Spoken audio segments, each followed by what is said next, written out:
Mr. Easterbrook, let me start from a very simple and clear-cut question.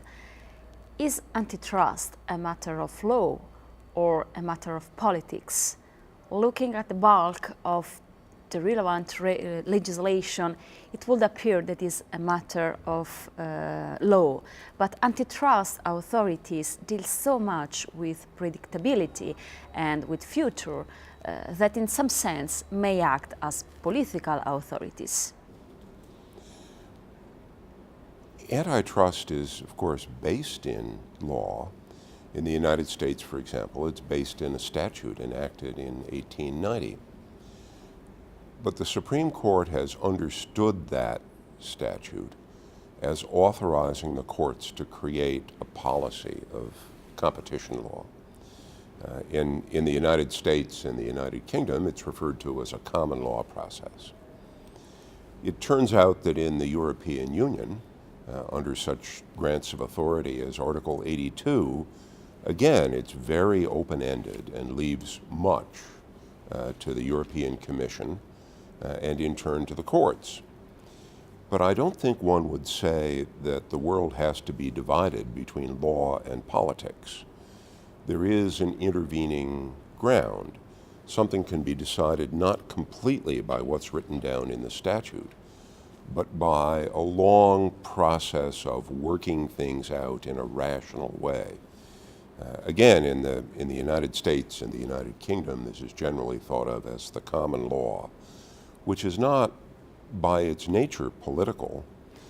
It does ask about consequences, right? So if the doctrine in the United States, for example, is that antitrust law is supposed to maximize the benefits of competition to make consumers better off, not to make producers better off, not to make politicians better off, but to make consumers better off. And what will make that happen is a technical question which can be answered in economic terms rather than political terms. There could be a political fight if somebody said, let's worry less about consumers and more about producers. And there have been times in both the United States and the European Union when antitrust enforcement officials seem to be more worried about producers than about consumers. But it seems to me that these days, on both sides of the Atlantic, the focus is on what will help consumers get the maximum benefit from competition. And that is not technically resolved by law, and it's not resolved by politics either. You have just mentioned courts and the role of the courts in democracies. One can say that the oldest doctrine of public choice is the theory that justified two pillars of the American constitutionalism, well, of the constitutionalism in general now, the checks and balances principle and federalism. Nonetheless, today, vertical and horizontal countervailing powers have become strong powers. We expect judicial activism. You mentioned courts and their role. We expect judicial activism from Supreme, International, and Constitutional Courts, whereas they were established to control legislative power. We suffer hyper-regulation and taxation at all levels, including the local one, while states should bound the national power. And we live in a world that, in order to avoid the tyranny of majority, seems to be captured by minorities, and so on. Thus, does these developments mark a failure of the public choice theory, or is it a physiological occurrence in the democratic process and among democratic institutions? At least in the United States, the separation of powers refers principally to the division of authority among the two houses of Congress, between Congress and the President, and with some check from the courts. In the world of antitrust, that is exercised through the power of Congress and the President to change the law. One of the enduring You might call it a puzzle, but one of the enduring facts of antitrust law in the United States is that the statutes have been left as they are for very long periods. And when statutes have been changed, as they sometimes have been, it's been largely to expand the power of the courts. From the perspective of public choice theory, which is that legislation is made in the self-interest of the voters and then of the members of Congress who voters support, the leaving of this task to the courts, as long as the courts are pursuing consumer welfare, is not a big puzzle. Because think about the different interest groups. Consumers are, well, almost by definition, not well organized. And so you would think they would not be able to get and keep legislation in their favor. They don't meet Mansur-Olson's tests for effective collective action. They're too disorganized. But on the other hand, producers are disorganized in much the same way, because some firms are making goods and services that are purchased by other firms. I mean, imagine an argument that the oil industry is concentrated and should be broken up. Well, you might expect the oil industry to be very effective at electing politicians that would defeat that. On the other hand, most petroleum products are purchased by other businesses, and you might expect them to be very effective at getting policies that would promote the breakup of oil.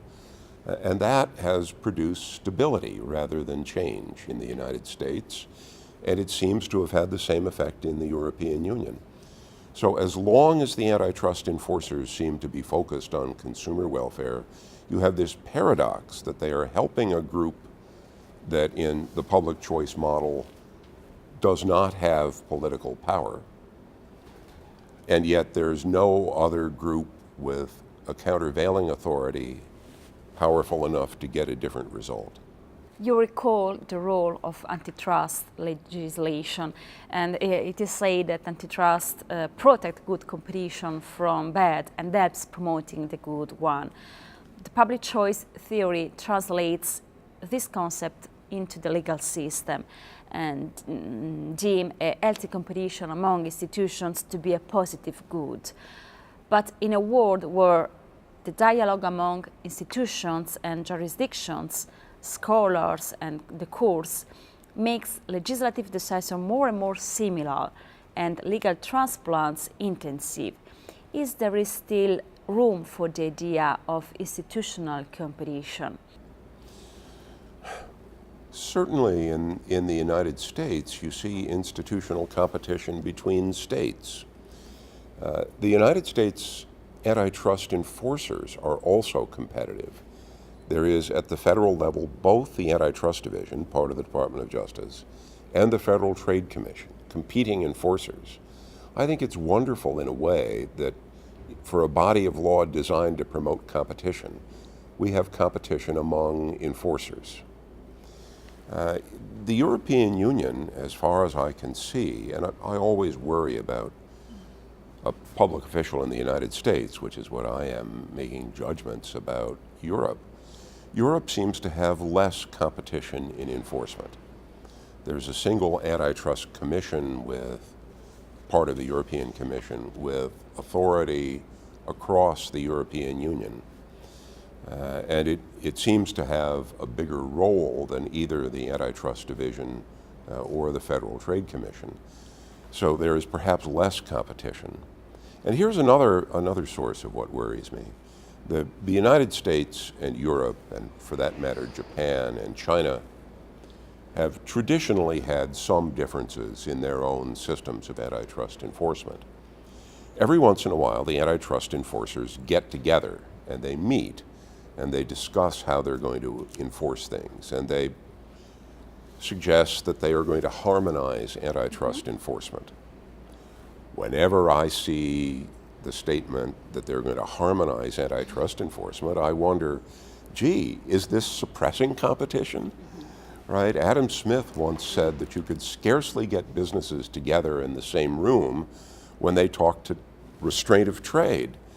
You get the US enforcers and the European enforcers and the Japanese enforcers in the same room. Maybe they'll cook up ways of restraining trade. I always hope for competition to break out among businesses and among antitrust enforcers. You mentioned a difference, another difference between USA and Europe. Maybe this difference can depend, apart from legislation and set of institutions, can depend also from a cultural bias in Europe, in the continental civil law system, a cultural bias that prefer a collaborative system than a competitive system. For example, in Italy, we talk about, we shift to a federal system in these years, but we prefer to talk about collaborative federal system than competitive one. So the idea of voting by fees is not a good idea in Italy. We do have a prerogative, a same fiscal level at regional levels, the same legislation and so on. Maybe it's a cultural bias apart from the text of the legislation. Yes, it's certainly a cultural difference. In the United States, the 50 states and some other jurisdictions, including Puerto Rico and the District of Columbia, are invited to compete with each other by having different laws. And people can then choose where to run their business. A good example of that in another of my fields of academic interest is in corporate law, where an entrepreneur, you get the corporate law of the state where you choose to form your corporation. So a corporation can be created in Delaware and do its business in Pennsylvania and Illinois. But the law with respect to the internal operation of the corporation will be given by Delaware. So Delaware and Illinois and Ohio and California and New York are competing to devise a corporate law that will be attractive to businesses. I sometimes hear, as you sometimes hear about competition, interjurisdictional competition and antitrust, that this will injure investors. And to which the answer is, first, in principle, it shouldn't, because investors can choose where to invest their money. And if it turns out that Delaware law is inferior in some way, they'll invest less in Delaware corporations and will end up making the same on the end because there's competition in the market for capital. And the other reason for this is that people can move, money can move, corporations can move, and we have empirical studies about what happens. Again, these are United States based. You get empirical studies about what happens when companies reincorporate in one state to get advantage of a different state's law, and those moves seem to be beneficial for investors.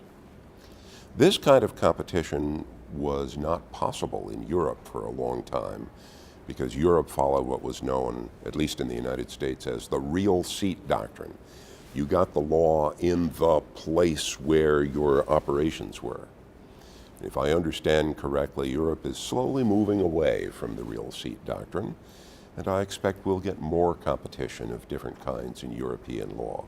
Now, the European Commission, which is busy prescribing some rules of corporate law, may be undoing what is made possible by the weakening of the real seat doctrine. So how much competition there will be in the end, it's hard for an outsider to predict. It may be hard for an insider to predict. But competition among jurisdictions is very well established in the United States, and I think has been a big benefit for investors, for consumers, for the country as a whole. You recalled the main difference between the European Antitrust Authority and the US Antitrust authorities. As it is well known, the US and European approach seem very different. One often scholars claim it depends to their different origins, bottom-up in the USA and top-down in Europe. In the USA, markets grew up spontaneously, while in Europe, they emerged after a political process of liberalization and market integration. Are you persuaded by this theory, or do you deem that the difference of the two approaches is more recent and dates back also to the influence of the Chicago School? Mm-hmm. I don't think it's largely top-down versus bottom-up. The antitrust policy in the United States was for a long time shaped by what Donald Turner, who long taught at Harvard and was during the Johnson administration the head of the Antitrust Division. Donald Turner referred to an inhospitality tradition in antitrust in which the law protected what people understood to be Adam Smith's brand of perfect competition and was inhospitable to economic practices that were not understood. And as an example of an economic practice that wasn't understood was the tying of sale of one good to another, or resale price maintenance, or some other practices that the enforcers and the courts really didn't understand.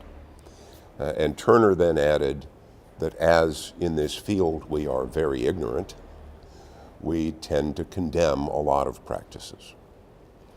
In the United States, at least, that fell under challenge from the Chicago School, saying, and the core of the Chicago School could be understood as saying, just because you don't understand something, it doesn't mean it's bad, followed by, if you want to understand what something is doing, you need to study it. You need to gather data. You don't just make assumptions about it. You need to gather data and see what's going on. And that understanding became embedded in the courts in the United States, so that by the mid-1970s, the inhospitality tradition was gone. And the courts were saying, okay, you say something is bad, let's find out. Let's see if we can find out. Do you have an empirical study? Have you hired an economist who studies this market and sees what's going on? I think the inhospitality tradition has lasted longer in the European Union than it has in the United States. But it has fallen under pressure in Europe as elsewhere because, well, to repeat Donald Turner, we are very ignorant.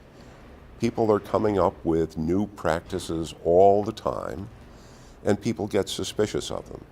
And let me give you an example where on both sides of the Atlantic, the inhospitality tradition seemed to rear its head, and that was with respect to Microsoft's bundling of its Internet Explorer browser with its operating system, right? If you bought the Microsoft operating system, you got Internet Explorer. And that was challenged on both sides of the Atlantic on very similar theories that this was some kind of tie-in. And the claim was that this tie-in would knock out other browsers, so you wouldn't have competition in the market for browsers, which also turns out to be competition in the market for advertising, and would entrench Microsoft in some way and make it harder for other people to compete with Microsoft. In part, the usual entrenchment theory in antitrust is that it would entrench Microsoft because there would be no other browsers, and then in order to compete with Microsoft, you had to invent your own browser.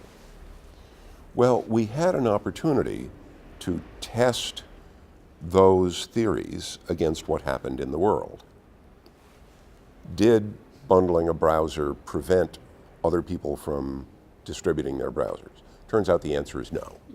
Lots and lots and lots of other browsers were available, including from very big producers such as Google. Did distributing the browser disadvantage smaller operating systems, like, for example, Apple's Mac OS? No. Not only did Microsoft make its browser for Apple, But Apple made its own browser, Safari, and also made it available for Microsoft. And 3, did it knock out other browsers? Well, I must say, on my computer, right now, I have 4 or 5 different browsers. There are plenty of browsers. The whole theory behind these prosecutions, well, it was tested and found not to be true. And then finally, the proposition that by distributing browsers together with an operating system, Microsoft was locking up computer operating systems. At the very time this was being said, things were moving from desktop computers to handheld computers. So now most internet browsing is on smartphones, or it's on iPads and similar devices in which Microsoft has no market share at all, right? With the exception of the Microsoft Surface, the world there is in the hands of Apple and Google, which makes the Android system. So did this lock up anything from Microsoft? No, it didn't. And experience like that has, I think, at least I hope, taught antitrust enforcers to be more attuned to how the world works and less in the inhospitality tradition. Well, the last question on antitrust again. You talk about ignorance, and ignorance is the other side of innovation. Innovation is challenging a static vision of the market, and in that way the very rationale of antitrust legislation. So look at the Microsoft case in the past that you mentioned, and look also at the Google cases before the European Commission now. One can say that innovation is challenging so strongly competition that in a near future could make antitrust useless and could make disappear antitrust from the legislative landscape. Questa la rifacciamo.